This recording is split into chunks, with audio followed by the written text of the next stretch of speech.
प्रयास कीजिएगा कि कोई नियम धारण करके कथा, जिन्होंने 7 दिन कथा सुनने का नियम लिया है कि पूरे 7 दिन सुनेंगे, एक नियम जरूर रखिएगा। और नियम क्या हो? जैसे जितनी देर कथा चले उतनी देर मौन का नियम ले लो, मौन रहेंगे। केवल कीर्तन में गाना है, भजन में गाना है, पदों में गाना है, बस, बाकी मौन रहिए। सूर्यास्त के बाद भोजन नहीं करने का नियम ले लो। और सबसे बढ़िया बताएं, 7 दिन के लिए इंटरनेट मत चलाओ, केवल कॉलिंग, फोन उठाओ, फोन मिलाओ, बस इतना ही कर लो। सबसे बढ़िया नियम है। एक नियम धारण करके कथा सुनिए। कई नियम भागवत में भी बताए गए कि कैसे कथा सुननी चाहिए। एक भुक्तुम तो भोजनम, एक समय भोजन करके कथा सुननी चाहिए, बाकी फलाहार करो, पूरी फलाहार करके सुननी चाहिए। 2 समय भोजन करो, 1 समय फलाहार करो, कथा सुनो। ऐसे ऐसे सब नियम है, आपको जो रुचिकर लगे। लेकिन नियम किसको कहते हैं?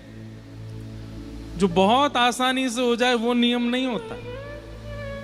जिसको करने में आपको भी थोड़ा सोचना पड़ता है, और जब सुनने वालों को पता चलता है कि आप ये नियम कर रहे हैं, तो वो भी एक बार को घबरा जाते हैं, तुम सच में ये नियम कर रहे हो, वो नियम होता है। तो ऐसा कोई एक नियम धारण करके कथा सुनिए। चौथा, जिज्ञासु बनकर के कथा सुनिए। आपके चित्त में कोई प्रश्न हो जाता है, और अगर 1 दिन 2 दिन में आपका उत्तर ना मिले, 3 दिन तक और प्रतीक्षा करो, 3 दिन में उत्तर ना मिले तो फिर लिख करके भेजो, हमारे आने से पहले मंच पर दे दो, ये हमारी जिज्ञासा है, इसका उत्तर बताइए। आपकी जिज्ञासा का उत्तर होगा। जब जाएं, मेट्रो से जाओ, ऑटो से जाओ, गाड़ियों से जाओ, बाइक से जाओ, थोड़ी देर बस एकांत में बैठिएगा और चिंतन कीजिएगा कि क्या श्रवण किया, महाराज जी आज क्या सुना रहे थे, क्या भाव रख रहे थे, उससे हमें क्या प्राप्त हुआ। उसका लाभ फिर अनुभव होगा। केवल कथा सुनकर के चले जाना ही आपका 7 दिन का क्रम नहीं है, कुछ प्राप्त होना चाहिए आपको। मुझे भी संतुष्टि मिले कि इतने समय बाद दिल्ली में कथा करके हमने कुछ दिया, और आपको भी प्राप्त हो, आपको भी अनुभव हो कि इतने समय बाद दिल्ली में कथा करके सुन के कुछ प्राप्त हुआ। इसलिए उसके लिए कुछ नियम है, इनका पालन कीजिएगा। किसी पर क्रोध मत कीजिएगा अगले 7 दिन तक, किसी पर रोष मत कीजिएगा। काम, क्रोध, लोभ, मोह, ईर्ष्या, द्वेष, ये जितने भी दोष हैं, थोड़े दिन इन पर कंट्रोल कीजिएगा। 7 दिन कथा में कंट्रोल करेंगे, परहेज करेंगे, तो फिर वो नियम में आने लग जाएगा धीरे। हाँ, इतना क्रोध कम नहीं होगा 7 दिन के बाद, पर थोड़ा थोड़ा तो कम होगा, थोड़ा थोड़ा तो उसमें लेश मात्र अंतर आएगा। तो ऐसे आप सब लोग कथा सुनिएगा। बाकी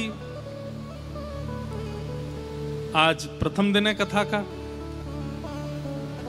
कथा के बाद रात में हम पिक्चर देखने जाएंगे, महाअवतार नरसिम्हा। कई लोगों ने उसमें अपना नामांकन करा लिया, लेकिन जितने लोगों का नहीं हुआ है उनके लिए हम फिर से जाएंगे 1 दिन और। तो उस दिन और फिर सब लोग चलेंगे यहीं से धुआंधार।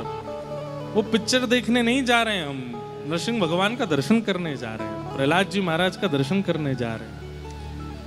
बंधुओं, हम लोग अगर प्रोत्साहन नहीं देंगे ऐसे भावों को, तो फिर कौन देगा?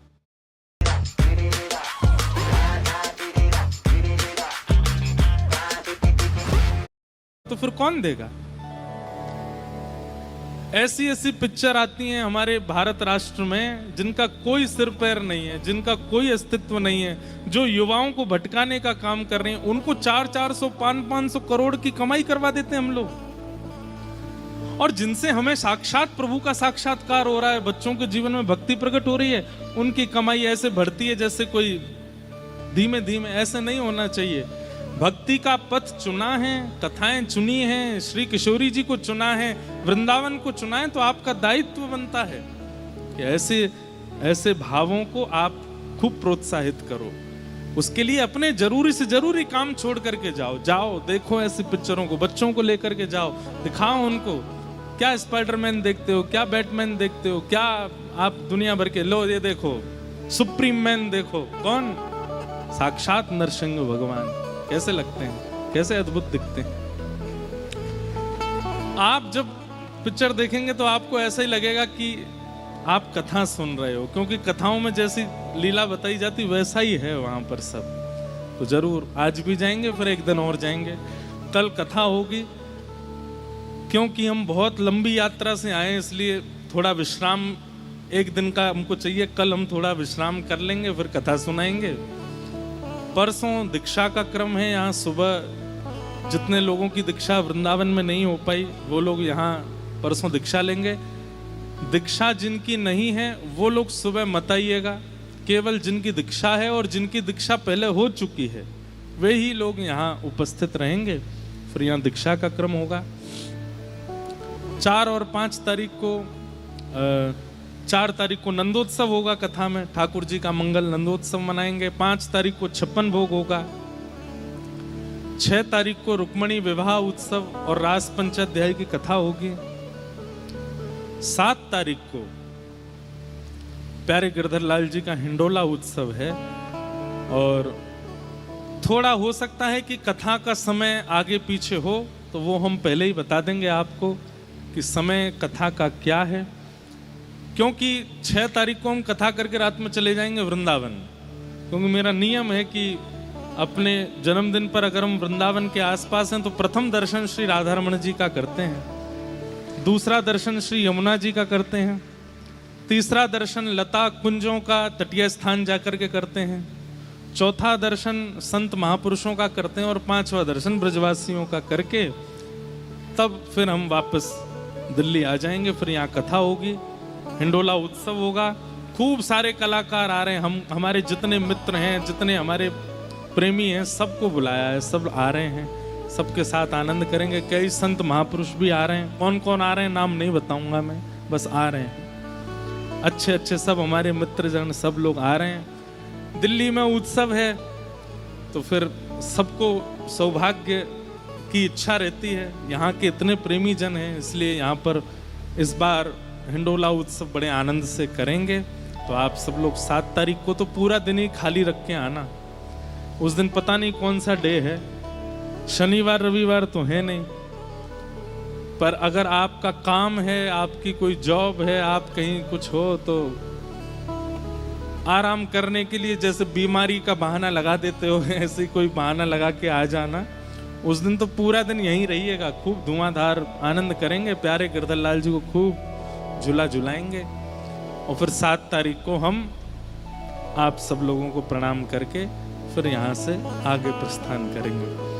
तो ये 7 दिन के क्रम में आप सब लोग ध्यान रखिएगा। अब आओ कथा में प्रवेश करते हैं।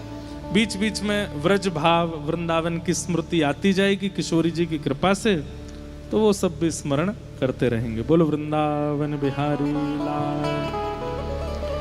किसी की कोई जिज्ञासा होती है तो आप मंच पर जो ब्राह्मण देवता हैं इनको लिख करके दे दीजिएगा।